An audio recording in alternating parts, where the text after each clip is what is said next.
Per què plorat, per què plorat, si avui no havia de plorar? Per què has plorat, per què has plorat? Aquí a Cornellà el Prat.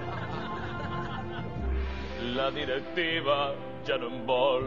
Diuen que vols aixecar el vol. El Pochettino ja em critica. T'has columpiat una mica. Podria ser el Villarreal. Doncs aquest any estan fatal. I estic aquí xupant banqueta. No et moquis amb la samarreta. Perquè he plorat, no penso que estigui acabat. Què t'ha passat? Què t'ha passat? Per què has plorat? Per què has plorat? Com nen a la maternitat. Per què has plorat? Per què has plorat?